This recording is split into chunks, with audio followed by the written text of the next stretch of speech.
Applaudissez-nous parce que nous sommes un grand peuple.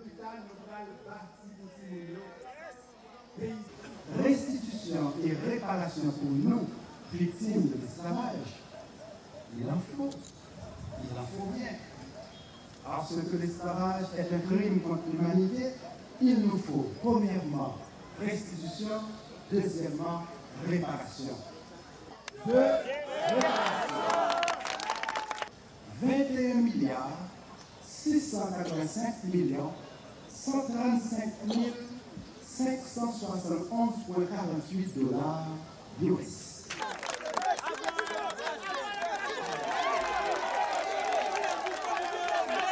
Aujourd'hui, comme du temps de l'esclavage, les puissants choisissent de maintenir les peuples noirs dans la plus cruelle servitude.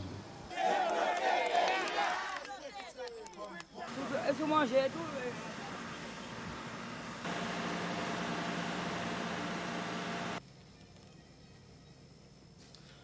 Nous avons avec nous professeur historien, chercheur Adi Jean-Gardi.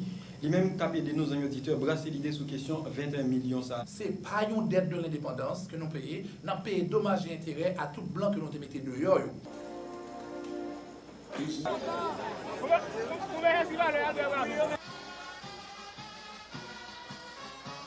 C'est cela qui nous explique tout au long de l'évangile de Saint-Jean. Nous disons ensemble avec moi, taureau qui moule canna, c'est pas lui qui boit si haut. Bien fort, nous tous derrière, bien fort. Parce que c'est...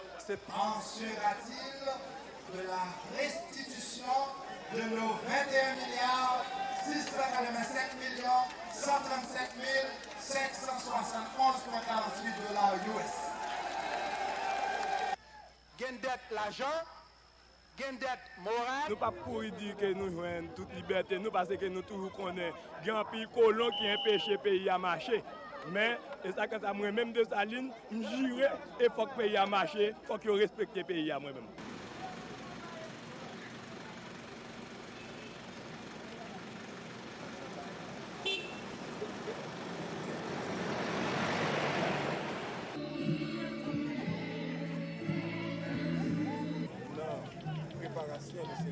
Ça fait restitution, li obligatoire, faut qu'il fait. Et nous croyons la fête, même s'il pas fait en 2004, la fête en 2006, il pas fait en 2006, la fait en 2015, parce que nous les Haïtiens, nous jurons bien, nous qui sommes étrangers, nous ne pouvons pas quitter la pays.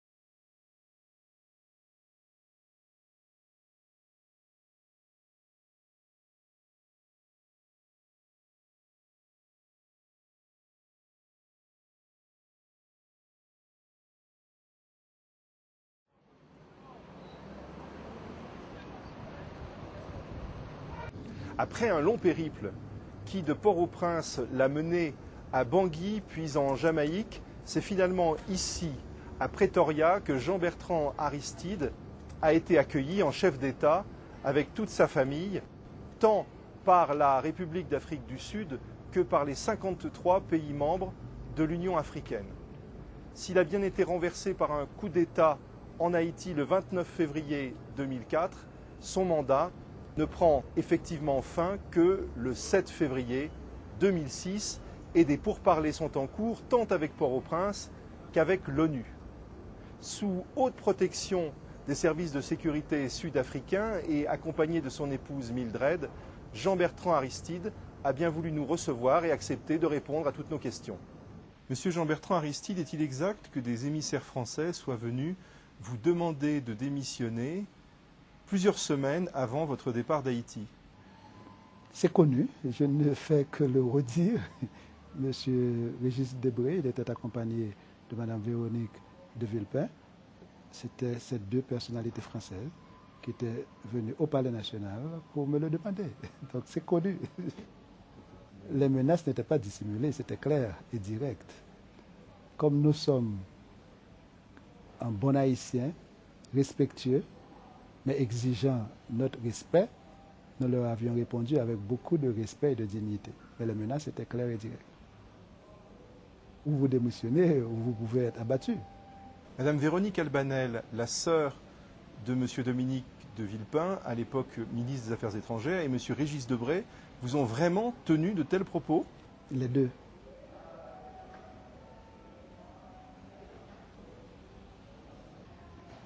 Le prédécesseur de l'ambassadeur avait bien dit qu'il y aurait une tempête en Haïti. Son successeur n'a fait que suivre la trace du prédécesseur. Et en ce sens, on sentait venir cette tempête. Donc il a joué son rôle dans la ligne de la tempête. Je suis vivant, mais ce n'était pas leur objectif.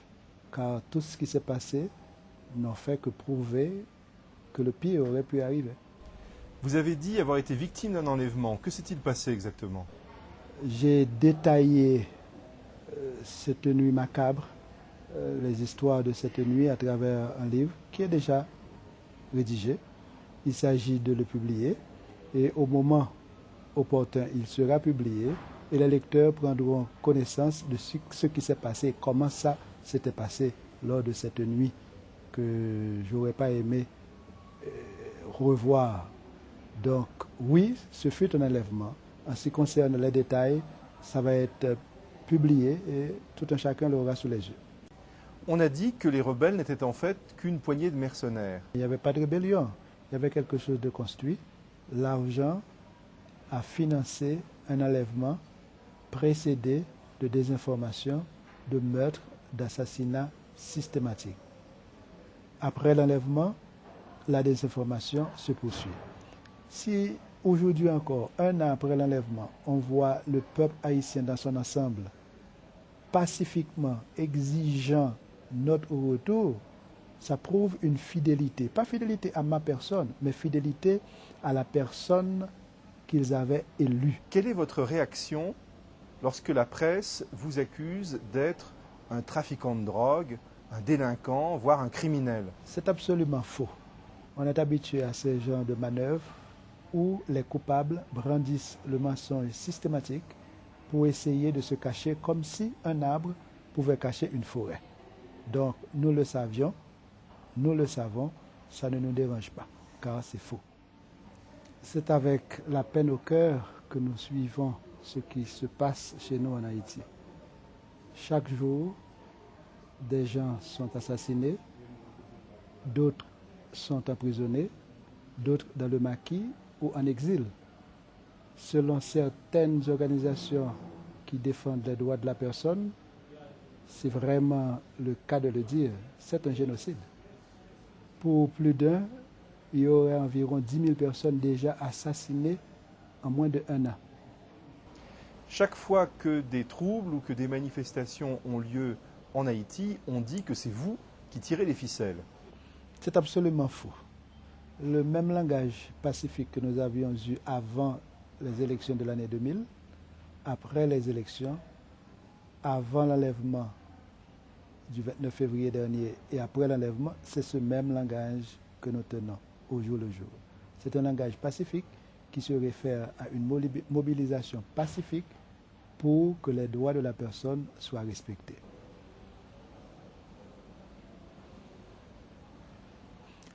Certainement, le bicentenaire a fait peur, malgré nos efforts pour rassurer tout un chacun qu'il ne s'agit pas de vengeance, car nous sommes contre la vengeance, qu'il ne saurait être question de violence, car nous avons été toujours contre la violence. Il fallait célébrer la liberté comme valeur universelle. Malgré tout, de leur côté, on n'a pas vu ni la bonne foi, ni la volonté politique, ni un effort de compréhension. 200 ans après, la France a envoyé des soldats en Haïti. comme Napoléon en 1802 a voulu rétablir l'esclavage, aujourd'hui, c'est comme si c'était le rétablissement du néocolonialisme. Mais ça ne tient pas debout. C'est de la politique pathologique et c'est de la pathologie politique en même temps. Ça ne tient pas debout.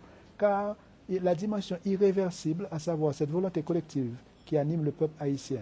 Nous avions été libres en 1804, nous tenons à rester libres. Vous voulez nous remettre les chaînes aux pieds, peut-être parce que vous l'avez au cerveau. Nous autres, nous ne l'avons pas au cerveau et nous ne l'aurons pas aux pieds. Vous pouvez nous tuer, mais nous n'allons pas nous mettre à genoux comme si c'était des esclaves qui acceptent l'esclavage. Voyez-vous une volonté larvée de mettre Haïti sous tutelle? Ils l'ont dit, ils ne l'ont pas caché. Hein? Même quand j'ai beau essayer de leur faire comprendre que c'était anachronique un tel projet et que ça ne pouvait pas tenir sous le poids de la rigueur de pensée, ils ont voulu avancer. Parce que parfois, quand on est raciste, on pense que le nègre ne peut pas voir plus loin que le blanc. Hein? Et en ce sens-là, on se trompe. On se trompe. On leur avait fait voir la vérité au fil du temps. Ils sont capables de le voir s'ils deviennent raisonnables, mais ils n'ont pas voulu le voir. Quels sont ceux qui vous soutiennent aujourd'hui? Les États de la Caraïbe ne reconnaissent pas le gouvernement de facto qui a été imposé malgré la volonté et la souveraineté populaire, malgré le vote démocratique du peuple haïtien. Deuxièmement, à côté de ce bloc caraïbéen, il y a les 53 États de l'Afrique. Ces 53 États, ayant répondu positivement à la demande formulée par la CARICOM pour nous accueillir ici, ont exprimé une position nette et claire. Ils sont du côté de la démocratie, ils sont du côté du respect de la souveraineté populaire exprimée par les votes du peuple haïtien. Donc, il n'y a pas que le peuple haïtien, il n'y a pas que les pays de la CARICOM, il y a les pays africains. Allons-nous dire que non, ce n'est qu'un continent. Dans ce cas-là, ça aurait été une réaction raciste. Il faudrait peut-être dire, c'est le continent noir, c'est le continent des nègres, pour ainsi laisser voir le racisme plus clairement.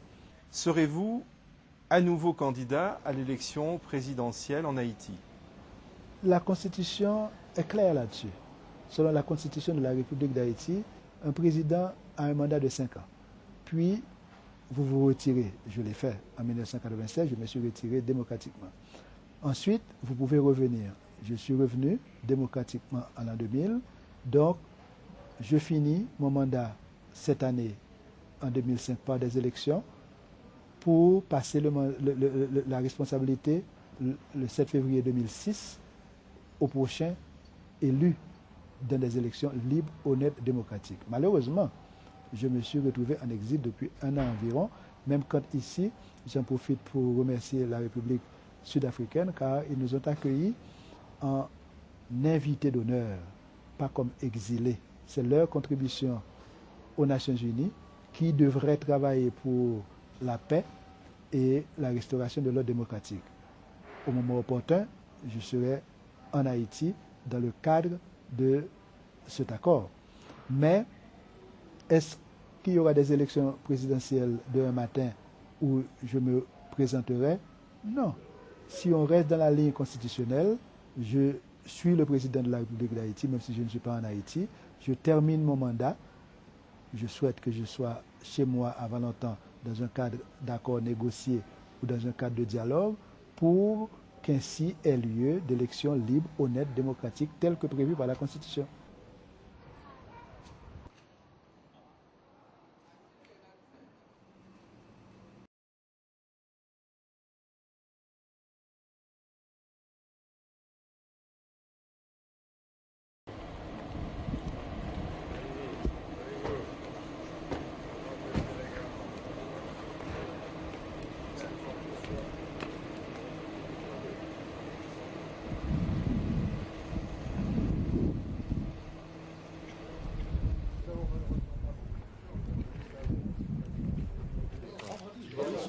viens de dormir chez vous. Ah bon, vendredi soir? Ça, c'est très bien. Alors, ce matin, en vous quittant ce matin, je vais saluer le personnel de l'ambassade et je vais rentrer chez moi demain matin très tôt et être à temps pour recevoir le ministre. Nous avions raté le ministre, M. Dupin, et puis alors maintenant, nous sommes très heureux de...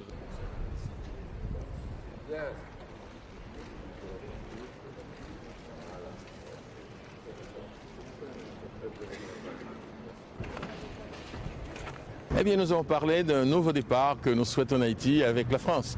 Après les problèmes des dernières années où les relations étaient un petit peu affectées négativement par tous les efforts de l'ancien régime pour demander une restitution de la dette de l'indépendance, eh bien aujourd'hui nous savons bien que légalement il n'y avait aucune base à cette demande. Nous voulons simplement renouveler la coopération sur de nouvelles bases et nous souhaiterions que la France nous apporte son concours.